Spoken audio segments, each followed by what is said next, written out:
Hi everybody, and you're listening to Now Is Your Time, and this is our podcast today with Cheryl and Donna. I'm Donna, and this is our life lessons with, and today we are with the beautiful and incredible and amazingly talented Jules White. And I met Jules a few months ago now. It was a good few months ago actually, wasn't it, Jules? About 4 months ago, I think. And we started speaking over one of Jules' LinkedIn posts that I saw, which was really inspiring. And I read her profile and I was like, oh, do I contact her? Do I not contact her? She looks amazing. She might not want to speak to me. But I was brave and I reached out, and we've become great friends since then. And when Jules told me her story, I shared it with Cheryl, and we just knew that for one of our first podcasts, we just had to get Jules on board for her to share her lessons with you. So welcome, Jules. Thank you very much. And I am so happy to be on your podcast. It's amazing. And I'm really happy you reached out that day, you know. This is what it's all about. It's about the human conversation, isn't it? Absolutely, it's about collaboration. And for anybody who is interested also, I've done a podcast with Jules on her podcast shows, which are called The Human Conversations, and they're out there on iTunes. So please look for them, search for them, because there's some incredible conversations. Not just mine, there are others as well. They're really good. So please feel free to listen to them as well, Jules, and I would love for you to do that. So Jules, over to you. Really, it was if you've had like literally about 5 lives in one, which I found incredible when we first met. So just tell the guys a little bit about yourself. Gosh, and the thing is, where do you want me to start? You know, do I start? On the Dragon's Den, maybe? Yeah, maybe. It's really interesting when people ask you, you think, right, where do I start this? Do I start this where I left school at 16, you know, all fresh and ready to earn money? But I guess Dragon's Den's a fairly good place to start. I mean, from school, I just worked from just turned 16. I went into NatWest Bank. So I was all about earning money, getting a pay packet and, you know, building a career, really. That was where I started. But when you fast forward to kind of the time when Dragon's Den happened, I was probably, 35 years old. So we're on quite a few years now. And I'd not long had my little boy, Sam. So Sam is now, just to put this in perspective, Sam is 14 on New Year's Day. Oh, wow. Which is amazing. I can't even tell you where the time's gone. But I just had Sam. And so in the March of that same year, I turned around to he's my ex-husband now, my husband at the time. And I said, I don't want to come back and work for you, because I'd been working in his business. I think I just want to spend time with Sam. I love being a mum, but I want to do something to do with babies. I knew I had to still work. You know, I was really driven. Yeah. So I said, I did Anne Summers years ago when I was in my 20s. So I knew that whole party plan model.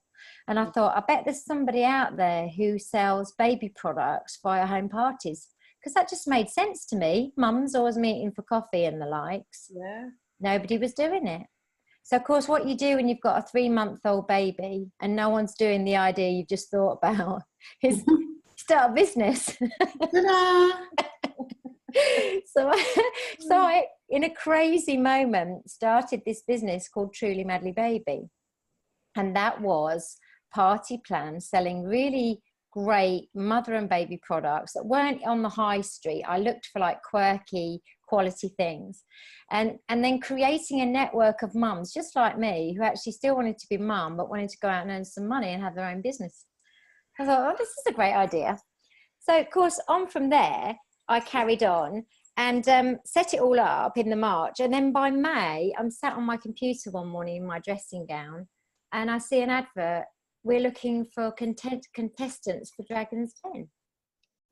And so, me being me, I thought, well, I watched that the first time round. It was really good because this was only the second series. I thought these poor business people squirming in front of these 5 wealthy dragons. I thought, I'll apply.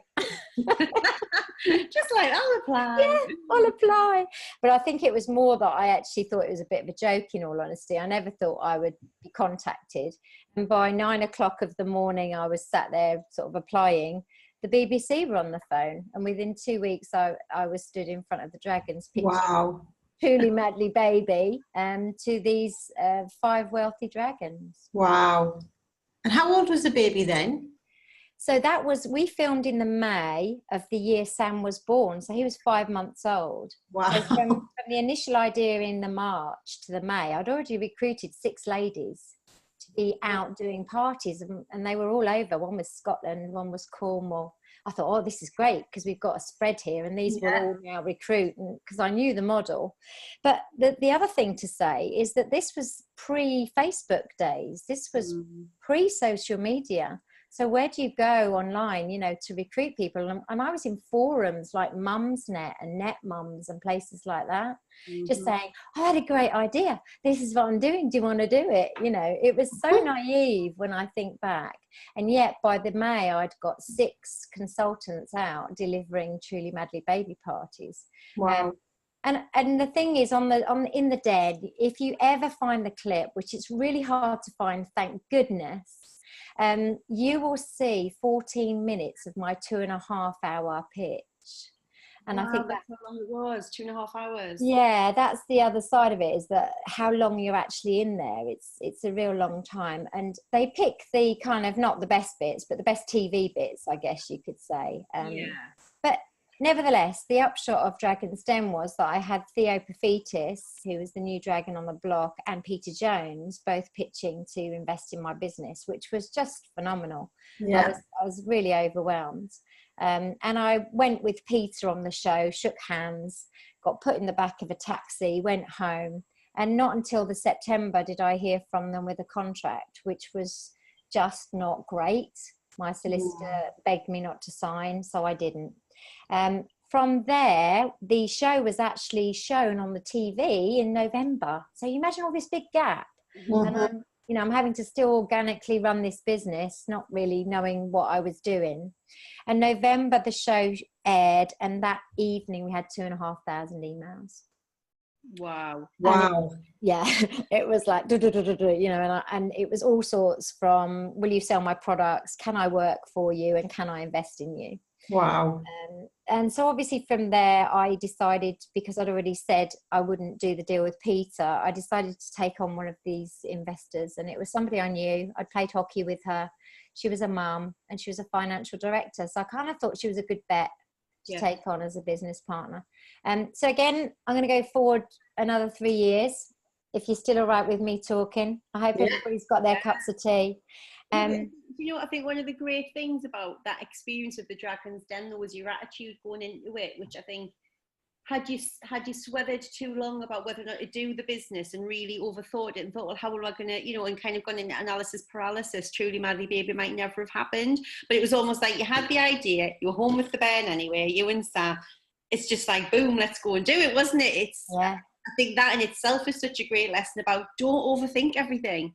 I think that's such a good point. And I think the other thing is you keep it simple, but also you absolutely trust your instinct, because we very often, you know, we'll have this instinctive thought, let's go and do this, or let's do it like this. And then we will, because we take too long, we will then convince ourselves that it's no longer a good thought. And actually we shouldn't do it. And it's too high risk. And of course, us girls, we know that's our fear kicking in and in our ear. So I think it is very much about, if you really feel like something feels good and it feels right, then just try it. Because often what's the worst thing that can happen? You know, it was actually quite low risk to start Truly Madly Baby in the very beginning, because there wasn't that much outlay. I beautifully sold my wares to my suppliers, who all wanted minimum orders, which I cut in half, who all wanted credit terms, which I cut in half, because I was genuine and I was honest, and I told them what I wanted to do, and they supported me. So, you know, no such word as can't, as you girls have also heard me say. So, year 3 of running Truly Madly Baby, we were flying. We had 432 consultants across the UK, from the Shetland Islands down to Guernsey and Jersey. We had Northern Irish ladies selling our wares. We had inquiries from America, Australia and Europe to take Truly Madly Baby global. Now, were you like Demi Moore, rolling around in £50 notes at this point in time, or was it all just being reinvested? No, it was reinvestment. absolutely all the way. The issue I had is that the reinvestment was not in necessarily the right things, not in the right places. My reinvestment was very much about the customer. So new product ranges, new catalogs, the next level of products, equipping the consultants, training them, making sure they had the best. All the while, the whole foundation of the business was not in place and was not stable. So the stock systems, they weren't there. They didn't support us for the stock we were turning. The staff, no, I was working 20 hours a day. So those things where you need to really invest at the very first start of a business, that foundation stuff, that wasn't there. And my business partner, in essence, as an FD, should have helped me to put some of those things there, really. However, she didn't. She didn't really support as I think she could have done. Anyway, year 3, we're doing all these wonderful things, and we're in profit. You know, so we've turned over $1 million. We're in profit, and we've got all of these consultants and global inquiries. So on the face of it, you think this is a massive success. This is wonderful. I wasn't taking anywhere near a big salary. I was taking a very minimal amount and being supported by my husband, salary-wise, because I wouldn't take it out. I wanted to continue to grow. But we came to a point where we actually couldn't cope with the amount of business we had. We just couldn't do it. We needed more. So I went back to the business partner and I asked the situation, and she said, well, I'll give you whatever you need. It's uncapped, but I want 75% of your business. Oh my God. Yeah, and it's at that point where I kind of had to take this really deep breath. I was absolutely exhausted. I had a baby. I'd completely missed all of his childhood, really, and, you know, the baby times, because the whole point of me starting it had gone out the window. And I was tired. I was really, really tired. And, but I was not prepared to just give everything up in that situation. I just wasn't. I knew it wasn't right. So I sought for somebody to come and buy her out, really. That was my idea, but I ran out of time. And sadly, she closed down the business, put it into administration. She bought it back and she opened it back up the next day and continued to run it. And it left me with nothing, because I had to exit, but equally I had personal guarantees on the business and I had to go bankrupt. So yeah, that was my kind of pit moment, I guess, when you think about our journeys through life, where everything was starting to go horribly wrong after working so hard. So yeah, and then that's what followed. That was I became pregnant with my second baby, which should have been my light at the end of the tunnel, but I had a miscarriage. I then found out my mum had breast cancer. I then had my marriage fail. Hubby walked out, various reasons, and then I had to go and get a job. I had to go back to work. And I mean, just talk to us about that.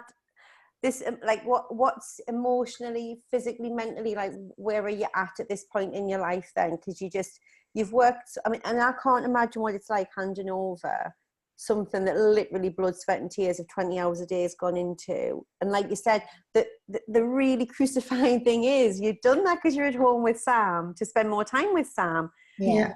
And the sting is that you've probably spent less time than you would have had you had a job where you could have clocked off at 4 o'clock or 5 o'clock and come home and spend time with them, and then it's effectively taken away from you, because it certainly wasn't done of your own free will or free choice, was it? It's not the outcome that you were wanting. So yeah, and you know, there's a lot of emotions attached to that, isn't there, Donna? When you think, you know, there's the lack of control, the loss of control. You know, that's a really big thing, when we feel like we're just out of control of it and we can't do anything about it. And there's also things like I was grieving. It was a huge grieving process for me, because I started Truly Madly Baby because of Sam, who was my son and the love of my life. So when you look at those things, it was far more emotional attachment than anything. It didn't even matter about the amount of time I'd spent and the hours and the money I'd invested. It was more about the fact that she'd taken away my baby.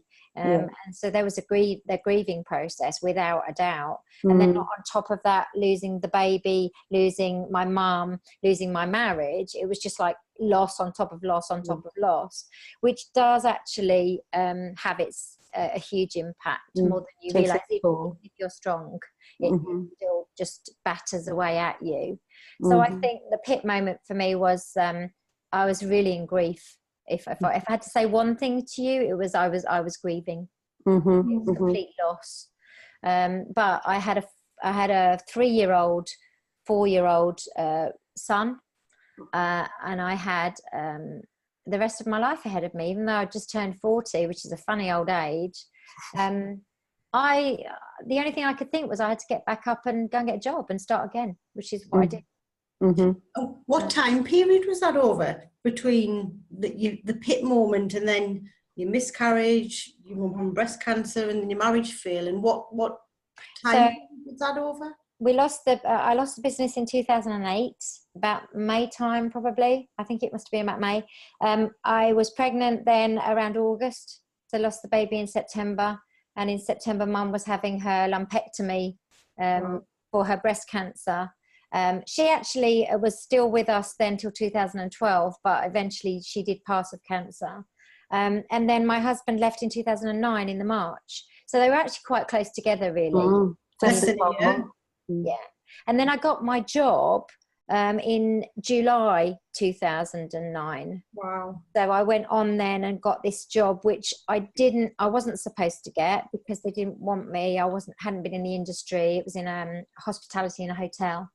And they didn't want me because I hadn't been in the industry. So I told the recruitment agent to call them again in a week if they hadn't got anyone and tell them they needed to interview me because there was nothing to lose. And they did, and I got the job, and I was there for 5 years. And that's another place, I guess, where I built this sales career, which means I can do everything I'm doing today. Yeah.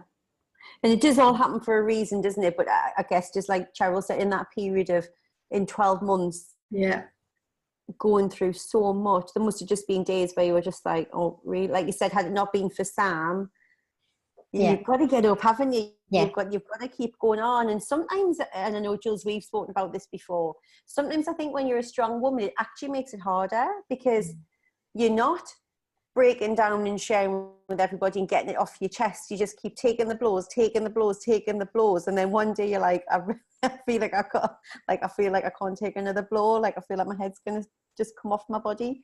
And I think the other thing about that is that when you do get that chance to actually assess it all and have a breakdown and a good cry, you come out of the other side of it. And what's happened for me, I think, is I've got barriers up now. You know, and you and I have talked about this before.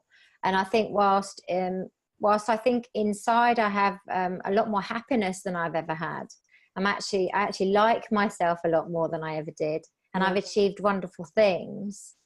I know that it's very hard for you to now come in because of those things that have happened. And I think that's almost that next stage of recovery, is being able to start letting those barriers down so that you can actually enjoy things like love, things like trust. You know, those things when they're really battered are very, very hard to build back up again. And I think they're the places, if I'm really being vulnerable and honest, they're the places I think that I have the work to do now, because I'm very strong. Oh, I am so strong. You know, don't you ever question that? Because I really am. But actually, you know, I've got work to do now, because I think I miss out on things because I just, no, I'm not going to let anybody do that. Yeah. But it's very understandable given what you've gone through and what you've had to, you know, you've had to build those walls, you've had to have those scars heal over the wounds so that you could keep getting up and being an amazing mum to Sam. And then like you said, the great news is that a lot of those lessons you've taken, you didn't stay in that industry, did you? No. Jules, the serial entrepreneur, came out fighting, and then what did you do? Well, last year, April last year, which is almost 2 years ago soon, isn't it? I started my own business again. Good. You know, after all that time. And I guess I always wanted to, but everybody used to say to me, you need to start the same thing again and show her how it's done. A lot of people wanted me to start up against Julie Madly Baby, and that was very pointless. It wasn't the right thing. I was tired. And then last year I had an opportunity I'd been sort of interim contracting with corporates, you know, going in, setting up sales, setting up strategy, sales strategy, doing some business stuff. And I had this opportunity and I thought, oh, I've got to do this myself now. I really have. Yeah. I really, really want to. So I just created a business where I am, ultimately, I am a sales coach. Obviously, that means business, really, because sales is business when you think about how they're so closely linked. Yeah. But I am now the entrepreneur's sales coach and real dragon slayer. Absolutely. A real life one. A real life one. But you really teach people, though, don't you, about, because so many people, especially I think female entrepreneurs and stuff as well, like have this real nervousness and, oh, I don't want to be salesy, I don't want to be up in the face. But to you, it's like, no, it's a human conversation. It's about loving sales, isn't it? Yeah, it's very much like that. And I think corporates can learn a lot from this as much as entrepreneurs. But I've chosen to try and work with predominantly entrepreneurs because I think that's where I can help the most. But it's about banishing this fear, you know, this fear of nobody's going to want what I'm selling. I'm going to be too expensive and I don't want to be pushy. It's not about that. Sales is actually about being you, being very, very much true you. And I always say life skills are sales skills. So when you think about the fact that you've been selling since you were practically born, quite frankly, so you know all of these subconscious skills that are selling. And if you, what I'm having to do, I think more than anything, is I'm having to unlearn. People are having to unlearn, if there's ever such a word, everything they've ever been taught about sales, because that's not what sales is about. Sales is about having a conversation. It's about understanding why you do what you do, who your ideal client or dream clients are. I don't mean how old, where they live, what marital status they are. I mean how they feel. Where are they at when you meet them, and how are you going to then help them? That's what I call my hell to heaven. And, you know, it's about that. It's about understanding your why, who they are, and what their why is. And when you connect those whys, for me, that's when the magic happens. That's about us just really understanding how we can then help somebody. That's sales. That is sales. It is. And it sounds so easy when you describe it, isn't it? Because it's just about, I've got something, I see you, I know that you want what I've got, so let's talk. But, you know, the other thing to think about, I always say, Donna and Cheryl, when you go to the pub and you meet a new friend, or if you're on a date even, you know, what happens? Do you get a bit of paper out with a load of questions on and start asking them questions in a scripted manner? No, you don't. Because you just... Not if you want to see them again. Well, no, exactly.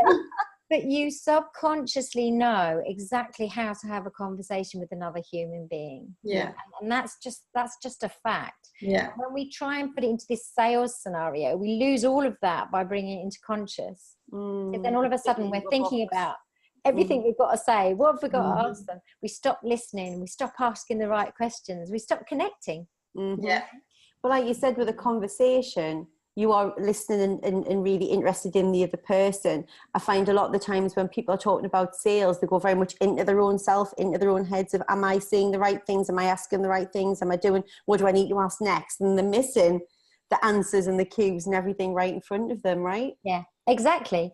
And I think if you're an entrepreneur and you run a business, whatever it is that you sell, whether it's product or a service, you will know why you do it.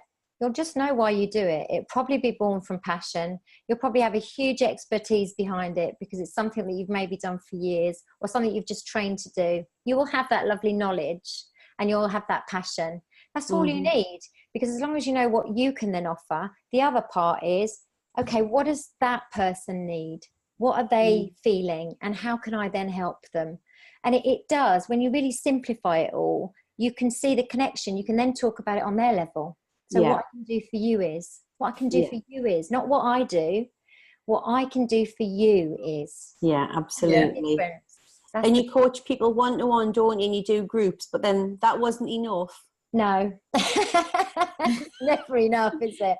No. So I obviously I did a podcast, which you've mentioned, which is The Human Conversation. But then I also then went on to write a book. Exciting! And I know nobody on the podcast can see this, but you girls can, because it's beautiful and it's real. And it's real. And when you read it, it's very much written like it's you. I feel like I'm having a conversation with you when you read it. It's beautiful. Yeah, well, that's what I wanted. I wanted you to read it and feel like I was either with you, coaching you, or holding your hand. It had to be real, because my whole thing is that this is real. This is about you being real. So the book needed to be that way too. Absolutely. And it's called Live It, Love It, Sell It. Yeah. It's called Live It, Love It, Sell It. It's about the sales road trip. And very quickly, the live it is the mindset bit. So actually, you've got to be fit to travel if you want to go on the road trip. And then the love it is planning the route, which is all the whys that I've just talked about here in the podcast. And the sell it is taking it all out and being visible, so that everybody actually then knows about you. So it's a journey. It's just a sales journey. So it's amazing. So proud of you. Really proud. Thank you, darling. Thank you. Very exciting. Can I ask a question? Just take you back a little bit, because I'm very keen to explore a little bit. So you're at the point, like 2 years coming up April, where you've decided you want to set up your own business again. What kind of thoughts were going through your head? Did you have any fears creeping in from the last time it happened? What were the lessons that you took from the last time that you used to overcome those fears? Like, what was going on when you thought, right, I'm going to do it again? It's a great question, isn't it? So just put it all in perspective. It was not just over a year after I'd lost my dad. So losing mum was devastating. Then I had 3 more years with my beautiful dad, and then I lost him. He had leukemia. And actually we were very close, and it's poignant to this answer. He said to me, we had time together when he was in hospice, and he said to me, you can do whatever you want to do. You do know that, and since I was a child, he always said there's no such word as can't. And it was that made me know that when I did do this, if I did it, but I thought I would, when I did do it, that actually I would just go for it. I would just know instinctively that this was the right time. This was what I wanted to do, and I could do it. And so all of that fear was just not there. It just wasn't. I had nothing to lose. I genuinely felt like if all else fails, I'll go and get a job. I really, really did. And so the fear bit wasn't there. The lessons learned, I guess what I'm doing now, I don't really need a business partner. I don't need to have anybody who financially supports me. I'm going to make my own financial support. I have. I think that was different. I think that felt very different. And I think I was also then doing something which was just very much about me and my passion, and me just going out and helping with people who were going through journeys I'd been on already. And so it was really different scenario in terms of the business model. I don't have a 5-year business plan. I know people think that might be quite amazing, but I don't, because I absolutely trust the universe is going to take me where I need to go with this. And the fact I've even produced something like a book, I'm astounded. I am completely astounded that I've done that. And I'm very proud I have, but it's like somebody's guided me to do it. If I'm honest. I know that sounds a bit woo-woo, but no, not at all. I think it's you and your sort of genius. Oh, absolutely. And I believe that people are guiding you. So it's because for you, because you're saying, you just want to kind of trust your instincts. What's the worst that can happen? But for many people who are listening to this, having the guts to do it again, especially after all of the tragedy and grieving process, many people would have played it safe, if I can use that phrase, or just thought, right, I've been there, done it before, didn't work out, I'm kind of just going to get a job. But there's something in you, some kind of bravery, strength, courage, whatever you want to call it, that's kind of to not even have those fears and just trust that it's all going to work out is pretty amazing. And it's interesting because I don't even think I know what that is that's in me, Cheryl. I'm not really sure. The only thing I ever know is that the people I think supporting me are definitely my mum and dad somewhere from somehow, I think. And I think what they've given me as a foundation from a child must be something to do with how I am around these traumatic situations. I don't think I've been through as much trauma as other people I know have. you know, there's always someone worse off, isn't there? That's kind of how I feel. So, but yeah, I'm very, very lucky. I'm very lucky. Well, you're very lucky, but you've done this. It's not luck. You have created this with your mindset, with your confidence, with your grit, sheer grit and determination. Would forge your own path in life. Yeah. And you didn't go down the revenge thing, which again is a very beautiful thing, because that's what a lot of people would have done, you know, go back and finish the job, so to speak. And I'm really proud of you that you took a totally different path and followed your gut instinct again. Yeah, and my mum helped with that a lot, because when she was alive, when I lost the business, she said, you don't need to do anything because karma will prevail. She said, really? She said, don't waste your energy on that now. Just look forward and do what you need to do. So of all of the experiences and all of the life lessons that you've taken on board, what do you think is the one life lesson that you're going to be really, you know, embedding into Sam? And what's the one takeaway you'd want the listeners from today's podcast to take away with them, Jules? That's a really hard question, because you know I've probably got many more than one. Like a million. Yeah, I got loads. I mean, the first one, I must say, no such word as can't. I've got to get that one in, because that's from Dad, and it's absolutely true. There was apparently a debate on about it, that there is such a word as can't. I don't believe that. I believe I don't want to, but I do not believe I can't. I just don't. But that's just me. Yeah, no. But the big one, the big one that Dad, I think, gave me really ultimately when he'd gone was, I can't change the past, and I have no idea what's going to happen in the future. So the place I need to absolutely live and love and learn is in the now, which is here, and enjoy it. And like today, enjoying every minute of talking to you girls without thinking what's for dinner or when's Sam coming. I've been completely in the moment with you girls, and that is amazing to do that. So I would recommend everyone learn how to live in the now. I love that. What a fabulous message to end on. Yeah. Jules White, it has been an absolute pleasure and a privilege to do this today with you. And I'm excited because obviously we get to speak outside of this forum, but I would urge anybody that, you know, wants to read or learn or improve their sales techniques in a way that will be authentic to them from somebody who absolutely knows, buy Jules's book, Live It, Love It, Sell It. You can get it on Amazon, or, you know, look up Jules on her website, because she does events and an amazing group training or one-to-one. So, you know, fill your boots, but reach out to her and have a conversation. She'll help you understand what's the best way for you to move forward. So, Jules, thank you again. I look forward to Thank you. Thank you. Thank you.